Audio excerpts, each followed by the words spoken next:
சமீபத்துல நடந்த சில ஆராய்ச்சிகள் நம்மளுடைய பெருங்குடல்ல ரொம்ப நேரம் மலம் தேங்கும் பொழுது அதுல ஆல்ஃபா சின்னியூக்ளின் அப்படிங்கிற ஒரு புரதம் அது இயல்பா நம்ம குடல்ல இருக்கக்கூடியது தான். தொடர்ந்து மலச்சிக்கல் சம்பந்தமான பிரச்சனை இருக்கும்போது இந்த புரதம் வந்து நச்சு புரதமா மாறிடுது. இந்த புரதம் நம்மளுடைய வயிற்றில இருந்து வேகஸ் நரம்பு மூலமாக மூளைக்கு சென்றடையுது.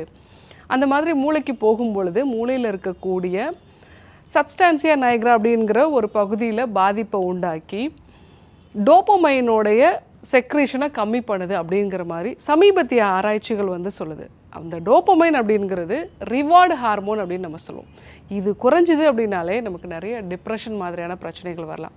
ஸோ டோபமைன் குறையும் பொழுது முதல் விஷயம் நம்ம எந்த ஒரு வேலையுமே செய்யணுங்கிற விருப்பமே இருக்காது. ஸோ எப்போவுமே ஒரு டல்லாகவே நம்ம ஃபீல் பண்ணுவோம். ஒரு ஆர்வமாக அந்த வேலையை செய்யணும் அப்படிங்கிற ஒரு விருப்பமே இருக்காது. ரெண்டாவது விஷயம் ரொம்ப மனச்சோர்வாக ஃபீல் பண்ணுவோம், டிப்ரெசிவாக இருப்போம். சின்ன சின்ன விஷயங்களில் கூட ஒரு மாதிரி மன அழுத்தத்தோடு ஃபீல் பண்ணக்கூடிய விஷயம். எப்போவுமே கவலையான ஒரு முக அமைப்போடையும் தன்மையோடையும் நம்ம இருப்போம். மூணாவது விஷயம் கவனச்சிதறல் நிறையா இருக்கும். ஒரு விஷயத்தை ஃபோக்கஸ்டாக நான் ஒரு 20 மினிட்ஸ் நான் கரெக்டாக அந்த வேலையை பண்ணுறேன் அப்படின்னு நம்மளால் இருக்க முடியாது.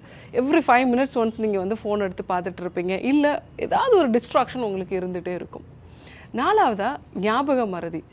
சில விஷயங்களில் வந்து கரெக்டாக அந்த டைமில் வந்து எனக்கு அந்த விஷயம் அந்த பெயர் மறந்து போயிடுது. ஒரு நபரை பார்க்கும்போது அந்த பெயர் கரெக்டாக மறந்து போயிடுது. அதுக்கப்புறம் நான் எப்போவாது ரிலாக்ஸாக இருக்கும்போது அது ஞாபகம் வருதுன்னு சொல்லுவாங்க. இது மாதிரி நிறைய இருக்கும். இது எப்போவாது ஒரு வாட்டி நடக்குது அப்படின்னா பிரச்சனை இல்லை.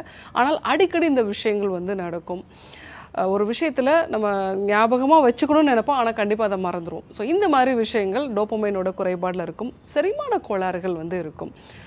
உணவு சாப்பிடும்போது வயிறு உப்புசமாகிறது, கொஞ்சம் உணவு சாப்பிட்டோடனே வயிறு நிறைஞ்ச மாதிரியான ஒரு உணர்வு இருக்குது. சில உணவு சாப்பிடும் பொழுது அடிக்கடி லூஸ் மோஷன் ஆகிறது, மலச்சிக்கல் சார்ந்த பிரச்சனைகள் வந்து பிரதானமாக இருக்கும்.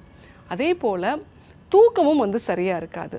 ஸோ தூக்கம் சரியாக இல்லை அப்படிங்கும் பொழுதே நமக்கு அடுத்தடுத்து உடல் எடை அதிகரிக்கிறதா இருக்கட்டும், சர்க்கரை நோய், ரத்த அழுத்தம், இந்த மாதிரி நிறைய பிரச்சனைகள் வரதை பார்க்கலாம்.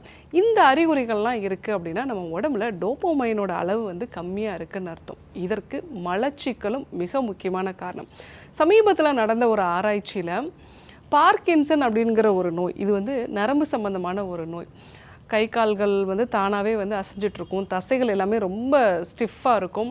ஸோ இந்த மாதிரியான ஒரு நரம்பு சம்பந்தமான நோய் இருக்கிறவங்களுக்கு 64% மலச்சிக்கல் சம்பந்தமான பிரச்சனை இருக்குது. இந்த நோய் வர்றதுக்கு 10 வருஷத்துக்கு முன்னாடியே 24% மலச்சிக்கல் தான் முதல் கட்ட பிரச்சனையாக அவங்களுக்கு ஆரம்பிக்குது அப்படிங்கிறத அந்த ஆராய்ச்சிகள் வந்து நிரூபிச்சிருக்கு.